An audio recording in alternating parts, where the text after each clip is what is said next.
Well, good morning. We're back on the Avon today for the second pike trip of the season. Amazingly, driving down, when we got close to the river, we couldn't believe it was actually in the fields.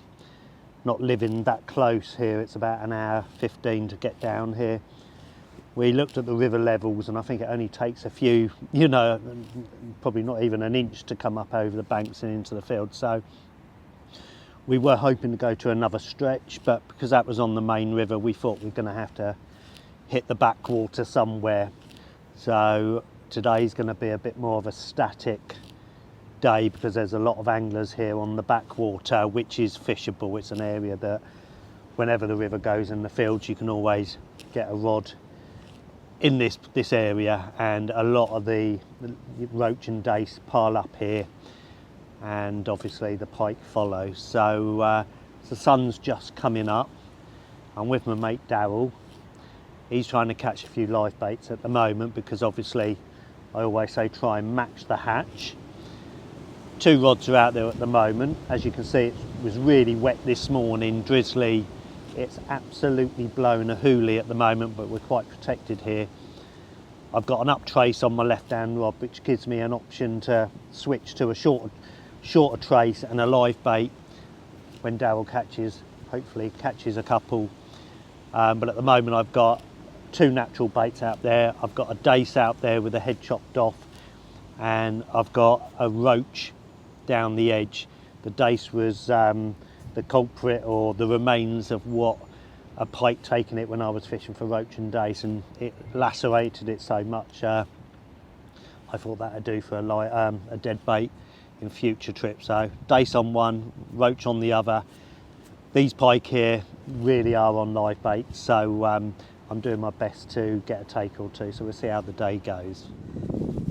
Well, the rods haven't been out that long, and probably about 20 minutes, and I looked up watching the rod tip at all time because some of the bites can be really small, and the rod with the dace with the head chopped off was away. Unfortunately, that fish came astray, came off, and then I just bumped into an old friend of mine, Joe Rolfe, and we're talking away, and the bait down the edge of the roach, little tap, and away it went. There we are, probably about getting on for £10, I would say.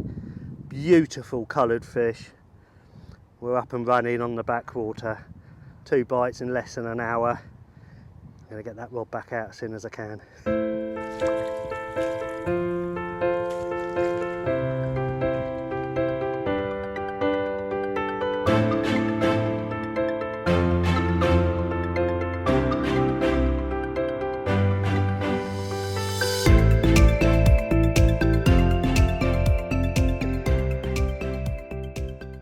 Well, I mentioned I was using an up trace. Now, what is an up trace? Well, an up trace is just another trace above your main trace that you would mount your dead or live bait on. And the reason you use an up trace is it's to protect your main line. When a pike picks up, especially a live bait, sometimes it can move forward, its mouth might be open, and if it comes up in the water and that mono or that braid goes in the pike's mouth, it can bite you straight off and you'll be winding in a limp line. So you must try and avoid that at all time, especially when you're using live baits, whether those being mounted on a float pattern oyster, which I'll come into at a later date in a later session, or as I'm doing here, I'm switching from maybe a sardine or a smelt in the main river to a live bait if I can catch some on the backwater, because these pike on the backwater, their main stable diet is going to be roach and dace because it's full of them here, you see. So yeah, couple of things you've got to remember is when you're using an up trace and a live bait, your main trace that you mount your hook bait on needs to be shorter than the up trace. In this case, I've made these traces. I'm using 49 strand wire. I'll come to what, different wires and the uses for those at a later date again. I've got some big size 4 hooks on there. One thing I wanted to do up here was I started on 6s, and the pike here, they pack up your bait. They're not kind of like dropping your baits because you've got size 6 hooks in, possible big pike up here, 20s, even, you know, high 20s. So I've gone to size 4 hooks, double crimped everything. We'll talk about that again at a later date. 18-inch trace, and then we're down to an up trace. Now that up trace here is 24 inches, so 18-inch main trace, 24-inch trace. You can make your up trace yourself. Some people like to use sort of quite a thick fluorocarbon. I use the traces from Pike Pro, absolutely superb, all bought and ready made. I sometimes make my own up traces, but here this is a Pike Pro one, and as you can see, we've got a run ring there which you mount your lead on. That comes down to a little stem. That stem is just there to protect your trace. So as you can see, you've got that protection above your main trace. So if you can imagine, a pike picks up your dead bait, your live bait, it doesn't just, like a perch, hit it, maybe open its mouth once and swallow it. It kind of puncture it with those teeth, coagulant, tries to immobilize a live bait, let's say, and then it might, you know, bite it a few times and then turn it in its mouth and then swallow it. So all the time it's kind of chewing, it may be opening its mouth and moving away. It might just pick up your main line, but if it picks up and does that, and it's an up trace and it's made of, you know, wire, let's say in this case, you've got no chance of a bite off. So I would say I'm getting into the stage now where I'm just using an up trace, you know, a standard. It's a good habit to get into. It's just going to avoid those bite offs and gives you that little bit more confidence. So yeah, where, you know, if you're using a live bait, it is paramount that you use an up trace, because that fish can swim up on your line, you know, get tangled in your main line. If it does and a pike then hits it, it's gone and it's got a trace in its mouth. If you've got an up trace, no chance of that. And just one little thing, and it was a comment on one of my other videos, is when I see anglers cast out, quite often the dead bait flies out so much further and the lead kind of is miles away, and there you are, you're fishing, you know, your dead bait or live bait 6 feet from where your lead is. So when you cast out, when that bait and the lead and the bait is up in the water, just feather it down like you would a waggler to throw it, you know, out beyond. Just slow it down, and that will bring everything together and just feel for a big thud. And if you can just feather it down and just, you know, on a tightish line, just as it's about to land, that will bring the lead back up against that boom, and you know, avoid deep hooking again, because if you cast out and your lead is miles away from where your bait is, again you've got a chance of deep hooking.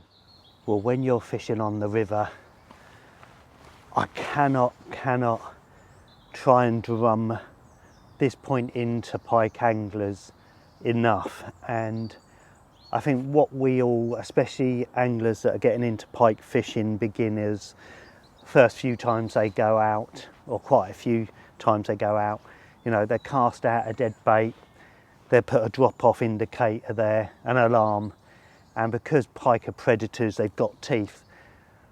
The general feeling that anglers have initially is that, you know, they're hard, they're strong, they're powerful, but in fact they're really fragile, very delicate, and you're not going to get bites where your drop-off indicator is going to go and you're going to get screaming runs. Well, you will do, but that will be when the pike's got it well in its mouth, if not down its throat. Some of the bites you get on dead baits up here can be just tiny little taps. You know, you might get a tap and then you're thinking, was that a tap? And I sat here with Joe Royf the other day, and a tiny little tap, and I looked at Joe and I said, was that a tap? And he went, yeah.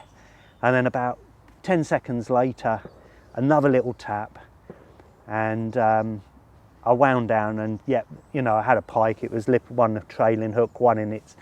But what I would say is be vigilant all the time. Watch that rod tip. Don't expect or wait for the drop-off indicator to go and, you know, for a screaming run, because pike can pick that bait up. You can hardly notice it. One of the reasons I'm using braid is to actually exaggerate those bites, because some of the bites you get on the rivers are so slight you just wouldn't see them if you were using 15-20 pound mono. So keep your eyes on those rod tips, or that rod tip. I might put a second rod out later. Keep your eyes on that rod tip at all times, because those pike, they're not going to scream off with it. They will just pick it up, eat it on the spot, and then when that rod tip goes over, they probably swallowed it because they're moving away because they've eaten it. So if you get a little tap or a little tremor, pick the rod up, wind down, see if there's any resistance, and strike, you know, because a missed pike is is much better than what we all don't want, and that's a deep hook pike.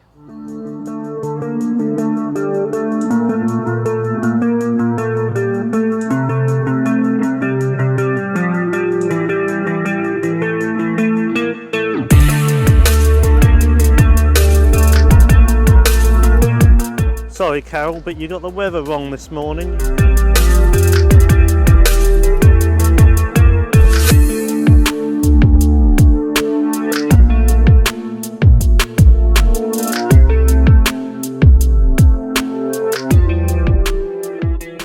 So why did I actually choose this swim? Well, this is not the main river.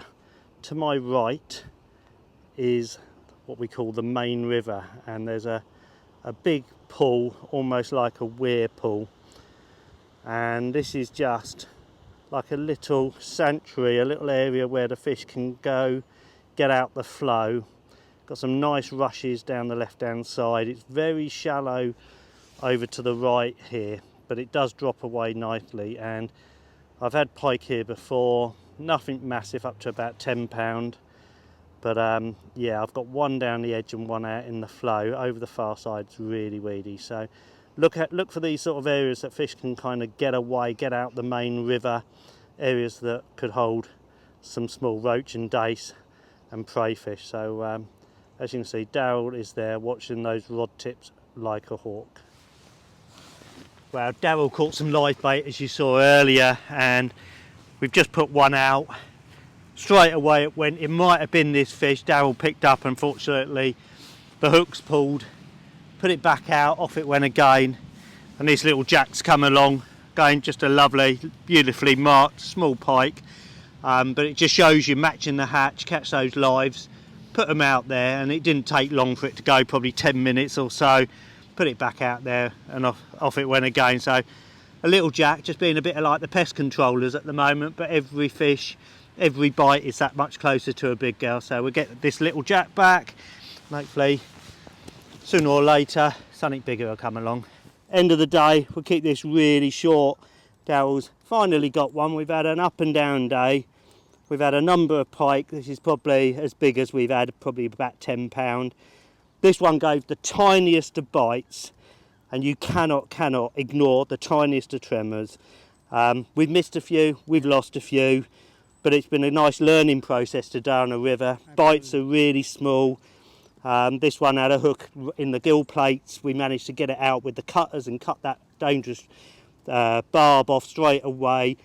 And yeah, happy days. The weather's changed now, it's just starting to rain, so we're going to call it a day and come back and hopefully catch a big one next week.